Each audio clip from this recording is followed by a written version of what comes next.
আর বৃষ্টির কি অবস্থা হয়। কি রে দাদা, এখানে দাঁড়ালি কেন? দেখতে পাচ্ছিস না আকাশে কি মেঘ করেছে? দাঁড়ালাম যে, দেখি বৃষ্টি নামে নাকি দেখি। ওইদিকে তাকিয়ে দেখ, ঝড় শুরু হয়ে গেছে। এখানে দাঁড়িয়ে থাকিস নে, চল বাড়ির দিকে চল। বেশ বেশ, তুই যা, আমি এক্ষুনি আসছি। কি মেঘ করেছে আর কি ঝড়! মানুষটা যে এখনো বাড়ি ফিরলো না, কে জানে কোথায় কিভাবে আছে। ঠাকুরপো তো চলে আসলো, কিন্তু তেনার তো কোনো খোঁজ খবর নেই। এই মানুষটাকে নিয়ে আমার যত চিন্তা।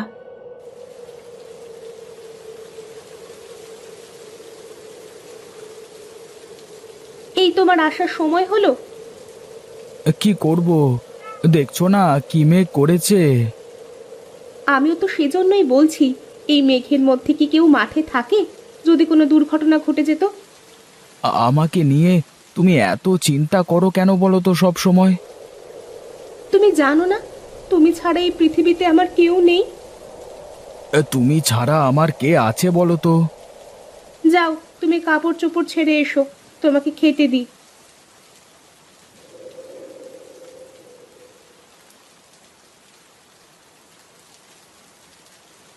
বাহ, খুব সুন্দর লাগছে তো তোমাকে। ধন্যবাদ। সত্যি করে বলো তো, আমাকে কেমন লাগছে? সুন্দর লাগছে, কিন্তু এখন এই অসময়ে তোমার এত সাজুগুজু করতে হচ্ছে কেন? কি করব বলো, বাইরে তো ঝড় বৃষ্টি হচ্ছে, আমি কি করব তাহলে? আচ্ছা, তোমার কি এই সাজগোজ বাদে আর কিছু আসে না? দেখো, তুমি আবার এসব নিয়ে কথা বলবে না। বিয়ের সময় তুমি জানতে না যে আমি কাজ কাম করতে পারি না? হ্যাঁ, সেই তো আমার কপাল। আগে কি আর জানতাম যে তুমি কখনো ভালো হবে না? কি কি বললে তুমি? আমি ভালো না, আমি খারাপ? এই তো, এই একটা কাজই তো পারো, কিছু বলতে না বলতেই চোখ দিয়ে পানি ফেলতে। ধুর, ভালো লাগে না কিছুই। আরে গণেশ যে, কি খবর তোর? এদিকে আয় একটু। আমাকে ডাকছো দাদা? হ্যাঁ রে, তোকেই ডাকছি। একবার আয় তো এইদিকে, শুনে যা।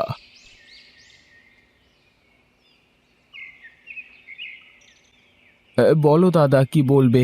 আমার আবার হাতে সময় কম। কেন রে, এখন আবার কোথায় যাবি তুই?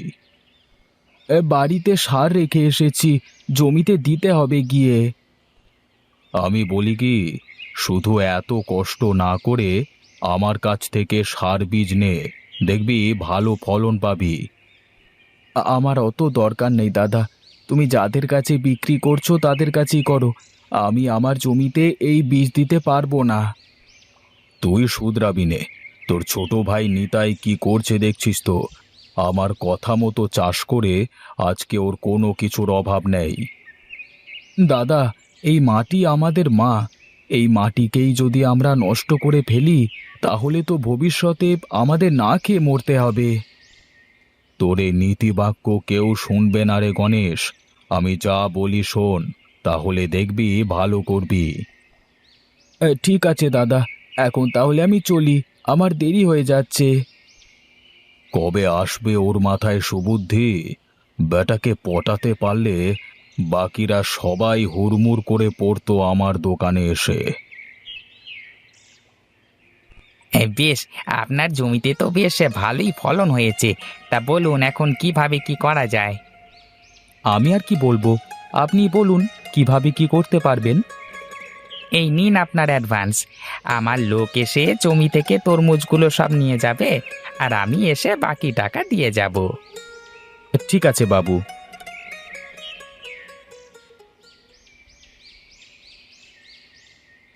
বাবু, আগে আমি বলছিলাম যে আমার জমির ফলগুলো নেন না। আমি কোনো সার ওষুধ দিই না, জৈব সার দিয়ে এই ফসল ফলিয়েছি। দেখুন গণেশবাবু, আমরা তো আর দেখে শুনে ওরকম জিনিস কিনতে পারি না। আর তাছাড়া খরিদ্দাররা যা পছন্দ করে আমাকে তো তাই নিতে হবে, তাই না? তবে বাবু, আমার জমির ফসল নিলে আপনার ভালো হতো। যাও যাও, তুমি আমাকে ভালো মন্দ শেখাতে এসো না, যাও।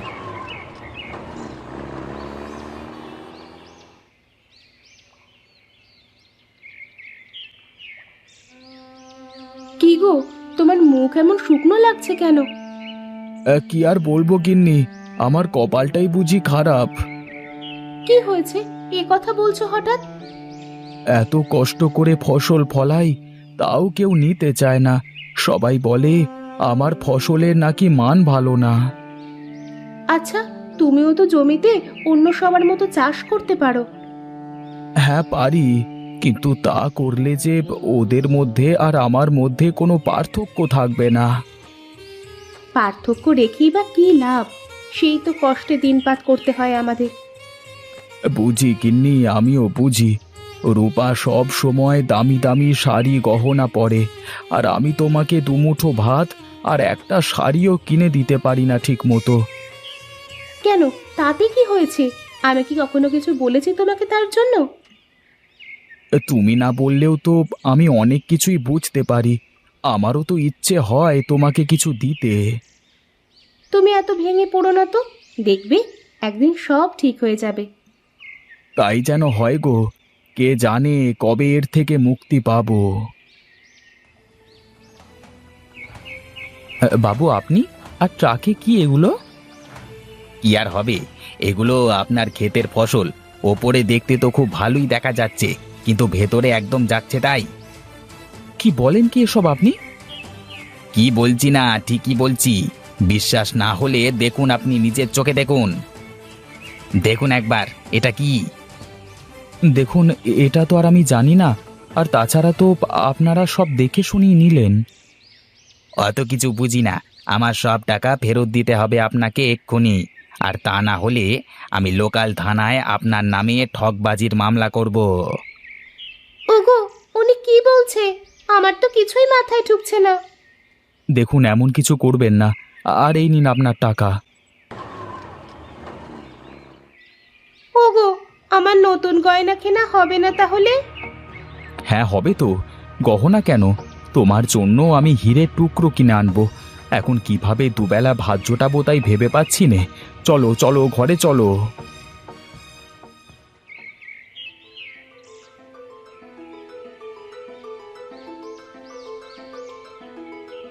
আরে শহুরে বাবু যে, তা হঠাৎ কি মনে করে আমার এখানে?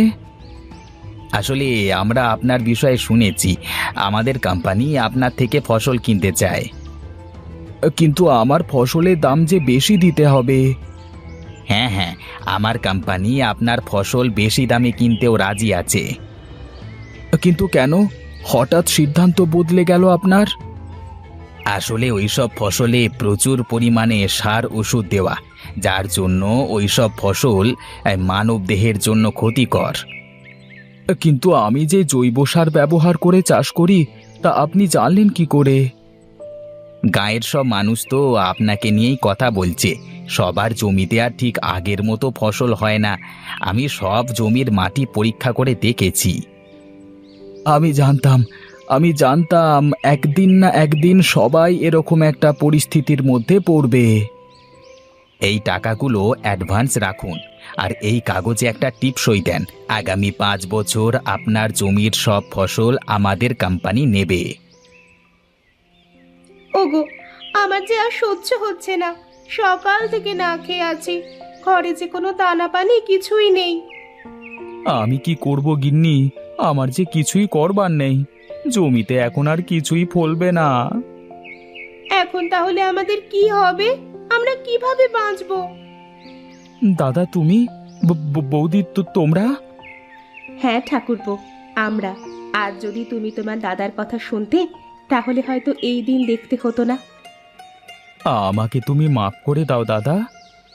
পাগল ছেলে, শোন, মাটি হলো আমাদের মায়ের মতো। তাই তো মাটিতে এসব বিষাক্ত পদার্থ দিলে মাটি নষ্ট হয়ে যায়, যার ফলে একসময় মাটি ফসল দেওয়ার ক্ষমতা হারিয়ে ফেলে।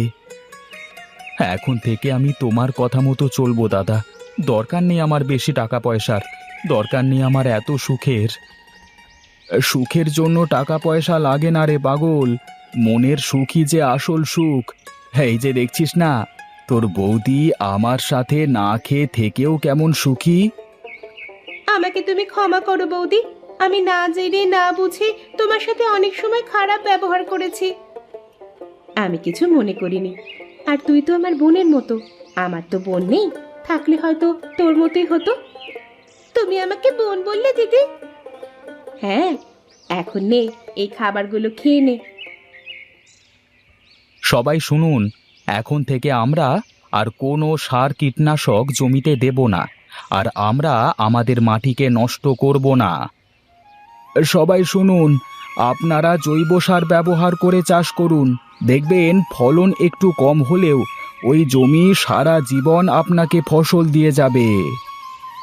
আজ আমি সত্যি বুঝতে পেরেছি যে আমরা কি ভুল করেছি।